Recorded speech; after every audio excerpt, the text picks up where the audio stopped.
بسم اللہ الرحمن الرحیم. ناظرین محترم، ہم اس وقت موجود ہیں آباد ہاؤس میں. سرپرست اعلیٰ جامعۃ الرشید اور چانسلر الغزالی یونیورسٹی کی آج آمد ہوئی ہے. بیسکلی جامعۃ الرشید کی تعلیمی اور ایک تعارفی تقریب تھی. اسی طرح الغزالی یونیورسٹی جو ہے جامعۃ الرشید کی، اس کے حوالے سے بھی ایک تعارفی تقریب تھی. جو چیئرمین ہیں آباد کے حسن بخشی صاحب، وہ بھی ماشاءاللہ اس میں شریک تھے. آباد کے جو دیگر معزز ممبرز ہیں وہ بھی اس پوری تقریب میں شریک تھے ماشاءاللہ.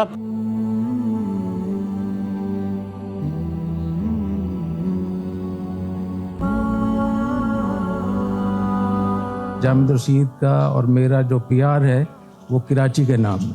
بہت میرے ذہن میں یہ بات ہے کہ ہم کراچی کو کس طریقے سے اس دلدل سے نکالنے کی کوشش کریں، اور خاص طور پہ جو کاروباری طبقہ ہے. تو اگر کاروباری طبقہ ہی کسی مشکل سے دوچار ہے، اس کی جان محفوظ نہیں ہے، اس کا مال محفوظ نہیں ہے، اس کا کاروبار محفوظ نہیں ہے، اور ہر وقت وہ یہ سوچتا ہے کہ میں کیسے باہر جاؤں، کیسے اپنے آپ کو تحفظ دوں، اس کا مقصد ہے کہ ملک کیسے چلے گا. جب آپ آباد کے چیئرمین ہیں تو آپ صرف آباد کے چیئرمین ہیں، باقی جتنی آپ کی نسبتیں ہیں وہ دوسرے درجے میں چلی جائیں گی.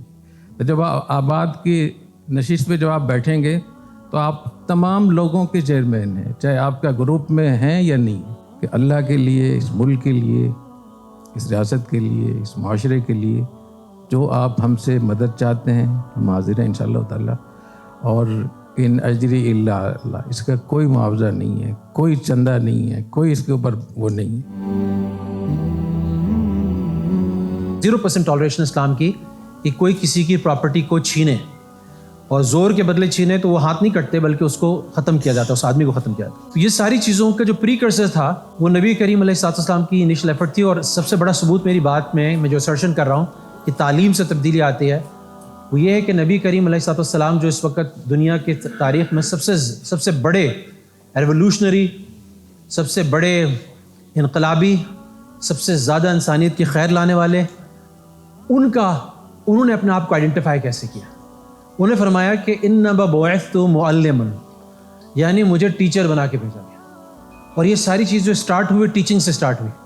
اور یہ تو جتنے بھی یہاں ڈاکو جمع کر لیں جو عرب کے لوگ تھے، وہ جتنی سختی تھی ان کے مزاج میں، جس طرح سے وہ جانوں کو پامال کرتے تھے، اس سب کو بھی نبی کریم علیہ السلام نے اپنی محنت سے ختم کر دیا. ایک وقت رہا جب کہ یہ نبوی تعلیم ایک طرف ہو گئی، اور یونیورسٹیز میں وہ جو ہمارے کالونیل ماسٹرز تھے، برٹش تھے، فرینچ تھے، پورچوگیز تھے، اسپینش تھے، ان کی تعلیم رائج رہی زیادہ تر اسلامک کنٹریز میں بھی. جامعۃ الرشید نے ایک انوویشن یہ کی کہ انہوں نے دونوں تعلیم کو مرج کیا. مدارس میں پاکستان کی دینی مدارس میں اس وقت آ رہی ہے، اور جامعۃ الرشید نے اس سلسلے میں بہت بڑا کلیدی کردار ادا کیا ہے.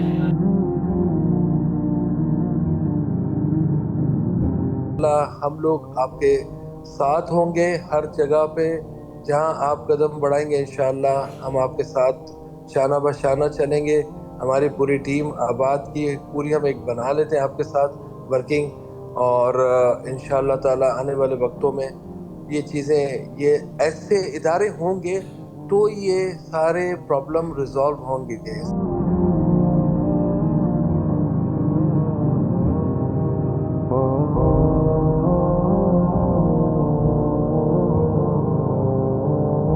اس سال بھی آباد کی خوش نصیبی ہے کہ حضرت صاحب اپنی پوری ٹیم کے ساتھ یہاں پر آئے، اور انہوں نے بہت بڑے اطمینان سے ہماری بھی باتیں سنی اور اپنے دل کی باتیں بھی کی. یقین مانیں، جب بھی حضرت صاحب سے ملاقات ہوتی ہے، حضرت صاحب ایک ود ان ہمسیلف ایک انسٹیٹیوشن ہے، اور ان سے بہت باتیں سیکھنے کو، سمجھنے کو اور اپنے آپ کو بہتر کرنے کو موقع ملتا ہے. جو جامع رشید کام کر رہا ہے، یہ کام اتنا بڑا کام ہے کہ اگر یہ کام خیریت سے ہو جائے اور 5-10 سال اسی توانائی سے ہوتے رہے، تو میں سمجھتا ہوں کہ پاکستان کا مستقبل بہتر کرنے کے لیے، بدلنے کے لیے، یہ جو نوجوان یہاں سے دینی اور دنیاوی تعلیم حاصل کر رہے ہیں، یہ ایک سرمایہ ثابت ہوں گے. اور یہ آنے والا وقت بتائے گا کہ یہ پاکستان کے لیے کتنے امپورٹنٹ ہیں. کیونکہ جو آج پاکستان شاید آگے نہیں جا پا رہا ہے، اس میں کئی وجوہات کے ساتھ ساتھ ایک ڈیفیکلٹ، چیلنجنگ اور بہت مشکل بیوروکریسی بھی ہے، جو کام کو آسان نہیں کرتی، کاسٹ آف ڈوئنگ بزنس کو نیچے نہیں لاتی، ایز آف ڈوئنگ بزنس کو آگے نہیں جانے دیتی. پر یہ لڑکے وہ ہیں، یہ جو اللہ تعالیٰ کی بتائی ہوئی اور حضور صلی اللہ علیہ وسلم کی سنت پہ بھی عمل کریں گے اور ان کو دنیاوی تعلیم سے بھی روشناس ہوں گے.